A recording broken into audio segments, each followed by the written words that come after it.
Story 1. As someone who grew up in the United Kingdom and moved to the United States, the distance between places was the biggest thing to understand. Story 2. The accommodations provided for physically disabled individuals in public transit and public places are important. I felt genuinely happy that there is a country that takes these protections seriously. You would not want to find yourself in a disabled state in my country. Story 3. How nice people were. I received compliments on my hair from random individuals who approached me to chat. When I went to Disney, a group took me under their wing and showed me around the park. It was a huge difference compared to being in the UK, where people often try to avoid making eye contact with strangers. Story 4. The listed price in stores is not what you pay. Coupled with my unfamiliarity with US coinage, I bought everything with bills and ended up weighed down with pocketfuls of loose change at the end of each day. Story 5. I took someone from overseas to a baseball game. The things that impressed her included the little kids with baseball cards following who was up, the enormous ketchup tub with a pump at the snack counter, and the ability to order something from the vendor, pass your $20 bill down the row, and have your food and change passed back. Story 6. I am Canadian. I went to Disneyland for the first time when my daughter got engaged. Her fiancé was from a Disney-loving family, so both families attended. I had never particularly wanted to go to Disneyland, but I loved it. The fun, the joy of the place, and the attention to detail captivated me. I was utterly charmed. Story 7. At Texas A&M University campus, complete strangers greeted me with "Hi" as they walked past on the sidewalk. People held the door open 20 feet ahead of me. Strangers offered rides as I walked home from campus at night. After the September 11th incident, churches began contacting international student organizations to offer rides to grocery stores and around campus. I am very proud of that city. Story 8. How inexpensive gasoline was compared to Canada surprised me. It also amazed me how kind Americans are. You can't always believe the media. Story 9. The accents in Canada include a few regional variations, but they are not as numerous as those in the United States. Story 10. How great the interstate highways are. My husband and I, who are Canadians, went to Las Vegas for a week last year and rented a car to travel to Death Valley. Long story short, there was unexpected flooding in the valley, and we had to take a 5-hour detour back to Las Vegas, which took us through California as well. I was amazed at how great the highway was. It was so smooth and straight. Everything was clearly marked, and the off-ramps and on-ramps allowed ample time to merge. There were decent roadside stops for food and gas, and even the paint on the roads was brighter. After decades of traveling on Highway 400 in central Ontario, not to mention all the weather-worn pothole-filled roads of Muskoka, I was pleasantly surprised. Story 11. I went to Orlando and was pleasantly surprised at how polite everyone was, always saying hello and good morning. Story 12. I was a camp counselor and soccer coach, and it felt like I was in a movie from the 1990s. Everything from the outfits to the cheers to the dining hall and the trunks the kids brought to camp with all their middle school trinkets was memorable. Moving from a council estate in London to a camp was a culture shock, and I loved every minute. Story 13. I have been living in the United States for a year. One thing I find frustrating is that you have to pay in order to find out how much tax you owe. You can do the calculation yourself, but I wasn't confident enough to do it, so I did what most Americans do and used a proxy to file my tax return, which cost me $50. This is quite frustrating. I do not understand why the Internal Revenue Service does not simply inform you how much you owe. Feels like a scam. In France, your taxes are automatically filled in because the equivalent of the Internal Revenue Service knows your employment status, income, and family situation. You just have to verify if everything is in order, and you can add some deductions if needed. It took me 20 minutes to file taxes in France, while it took me 2 days to check everything multiple times and figure out what I needed to send to whom. Story 14. Drive through everything. The funniest experience was at a burger place where you were supposed to park, order next to the speaker, and then eat in your car. We parked and attempted to go inside, but the staff member was confused about what we were doing. Story 15. The food in California is excellent, from everyday groceries to restaurants. The standard is high. The people are wonderful as well. Story 16. Homeless individuals are present in every city of developed countries to varying degrees. However, during my visits to cities in the United States, I noticed a significant number of them, often on every other block. Sadly, many appeared to have serious mental health issues, while others passed by as if it were as ordinary as seeing a trash bin on every street corner. Additionally, the portion sizes for children easily provide leftovers. Story 17. I wanted to express my appreciation for the kindness everyone showed. When people saw my wife and me struggling with strollers and 2 babies at Disney, they always offered to help us. Story 18. Get off the plane at O'Hare and get picked up. The first billboard I see is for 1-800-DIVORCE. Everything is advertised and just a phone call away. Story 19. I was struck by 2 things. First, how friendly and helpful Americans tended to be. Second, how many individuals with mental illness there were. Story 20. The medicine advertisements on television list all the side effects, including loss of limbs and death, while casually showing someone laughing and riding a bike. Story 21. No privacy in public bathrooms. What is the deal with the large gap under the stall doors? They are often designed in a way that allows me to make eye contact with someone washing their hands while I am using the restroom. That is very strange. Story 22. First time flying to the States, I had a connection at Newark with some time to spare, so I thought I would use the restrooms. The space underneath the stalls was incredible. I could practically see the other person using the toilet. Story 23. 1. Small talks. People always greet you with phrases like, "How are you?" or "What's up?" depending on the context. How expensive everything is. I understand that you pay in dollars, but we can get the same services at a much cheaper price in the Philippines. For example, Netflix, Spotify, and a cup of coffee. In the Philippines, you can get a large coffee at the same quality as Starbucks or Dunkin' Donuts for about $4. You have to apply for an exclusive credit card if you want to make purchases on an installment plan. For instance, at Best Buy, I want to buy something expensive but I can't afford it yet, so I have to apply for their credit card to make it an installment purchase. In the Philippines, you can use one credit card everywhere in any shop and pay for it in installments at 0% interest. You have choices, though. 4. Credit score.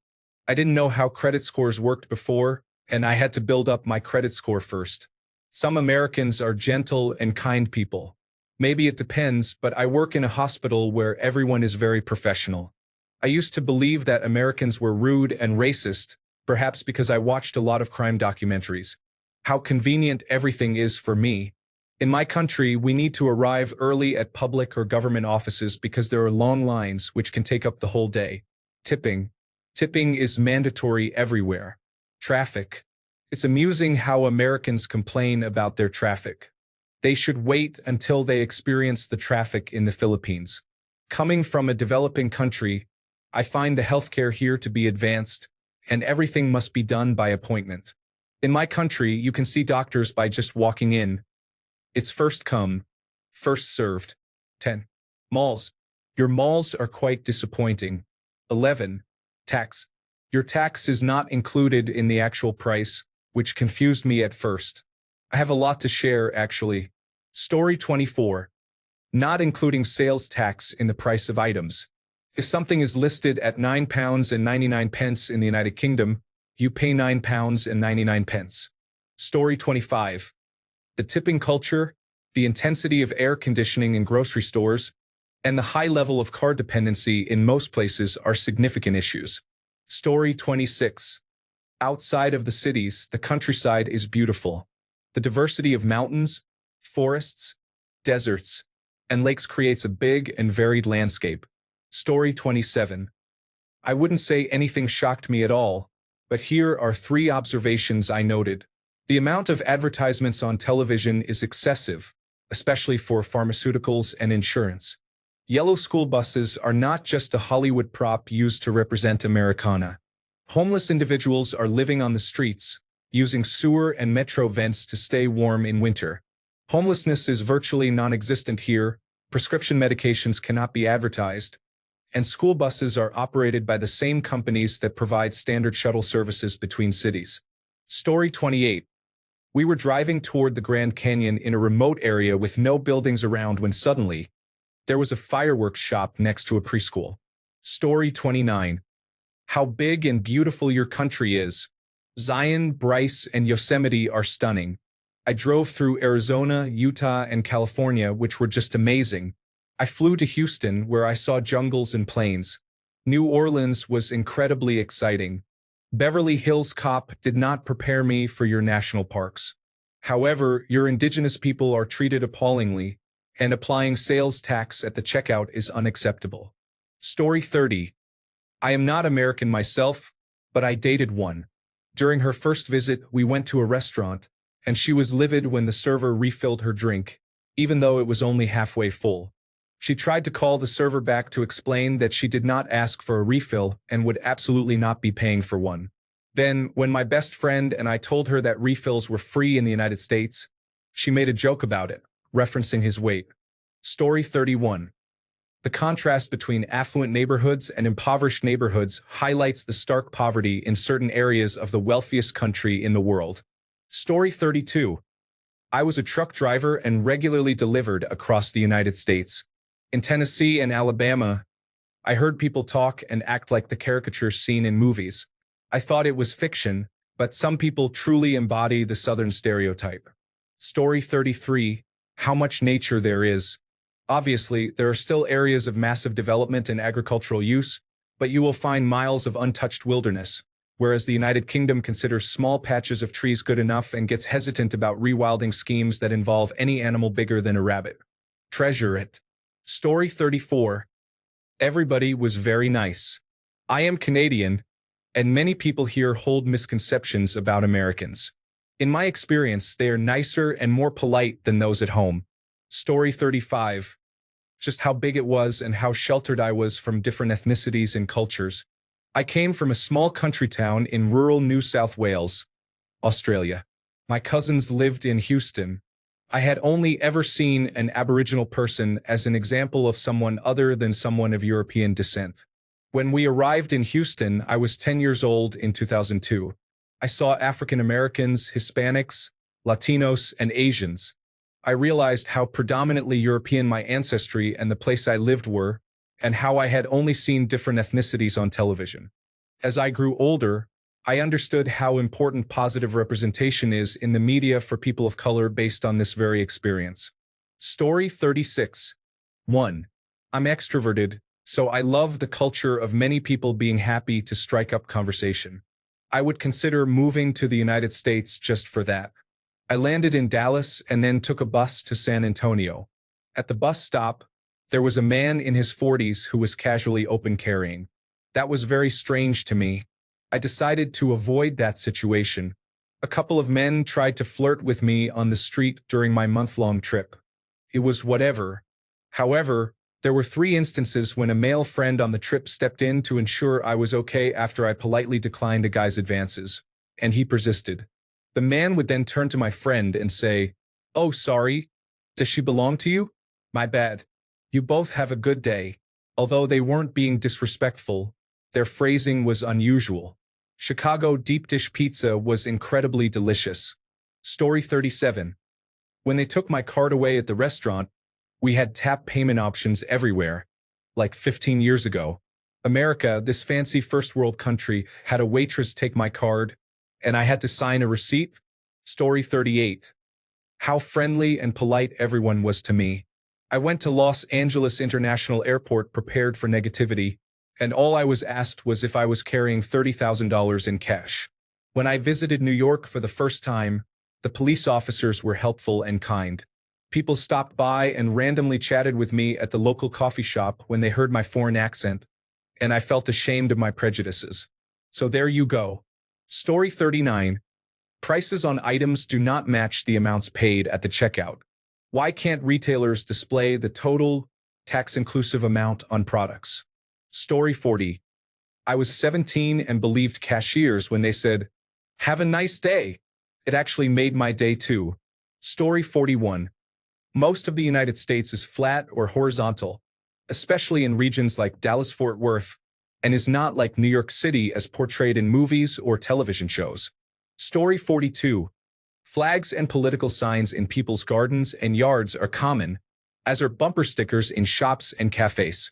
Outside of election season, it felt like everyone needed to express their allegiance, whether as a Democrat or a Trump supporter. In Ireland, you could know someone all your life and never know who they vote for. Only a complete weirdo would display political slogans in their garden. It is usually considered crass to fly a flag outside of St. Patrick's Day or a football match. Story 43. Having to go through metal detectors and airport-style security when I visited Universal Studios and Disneyland was surprising. Another thing that shocked me was when I was in Las Vegas. I saw two heavily armored security personnel carrying rifles with a police dog. I initially thought they were police officers, but they were actually part of the casino's security team. I learned that casinos hire them because they can respond to an active shooter situation more quickly than law enforcement. Story 44. Tipping. As visitors or anyone, you are paying the waitstaff to do their job, which should actually be the responsibility of the employers. Story 45. Two things I can immediately think of. 1. The amount of water that is sitting in the bowl is substantial. The speed of trucks on the highway in Europe is limited to 90 kilometers per hour, which is about 55 miles per hour. In the United States, they can drive up to 80 miles per hour in Utah, which felt a little scary. Other small details, like free water being available everywhere and larger portion sizes, I was already aware of before going.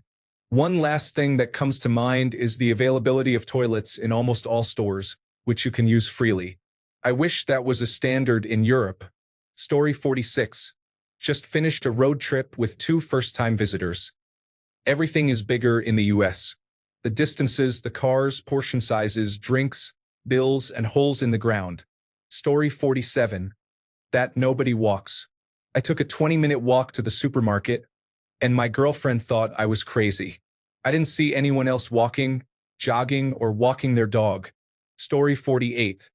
The level of conversation the waitstaff try to engage you in is notable. I understand that they want to make a good impression since their income is largely based on tips. However, I prefer not to become overly friendly, feel pressured to smile through dinner, or engage in small talk frequently. Their role is to facilitate my meal from the sidelines, not to become my close friend. Story 49. The absolute politicization of everyday life is evident. Bumper stickers are everywhere, flags hang out of windows, and placards display political affiliations on lawns. It is all-consuming and mentally draining. This is coming from someone who was in town for just over a week, visiting an area that aligns with my liberal views. Not everyone I know, friends, family, and acquaintances, shares the same political beliefs, but that takes a back seat. We agree to disagree on some things, and what's most important is living in harmony. I recognize we have the luxury of not living in a politically charged environment currently led by a corrupt leader. Additionally, there are the portion sizes, the tipping culture, and the presence of visibly mentally ill individuals experiencing homelessness. Story 50.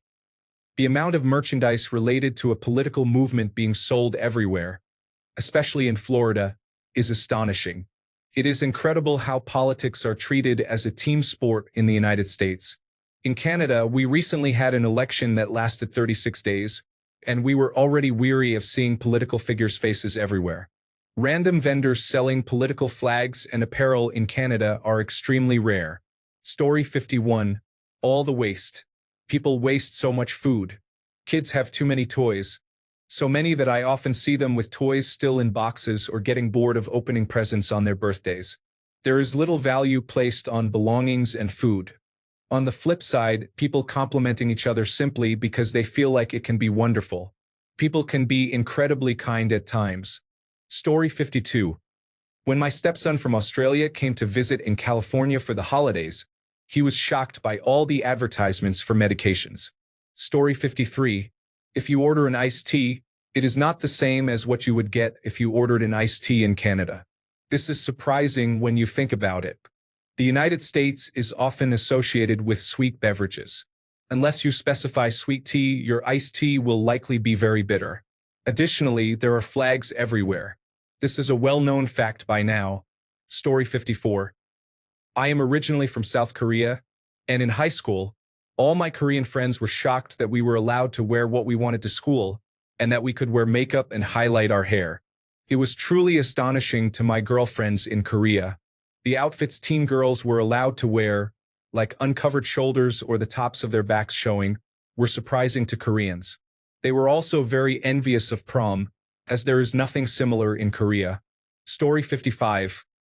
Walking into Walmart and seeing all those guns for sale. I moved there for work, and I always felt safe even though I never had a gun. I figured everyone else had a gun, so I didn't need one. Thanks a bunch for sticking around till the end of the video. Remember to subscribe, and until next time, stay awesome and goodbye.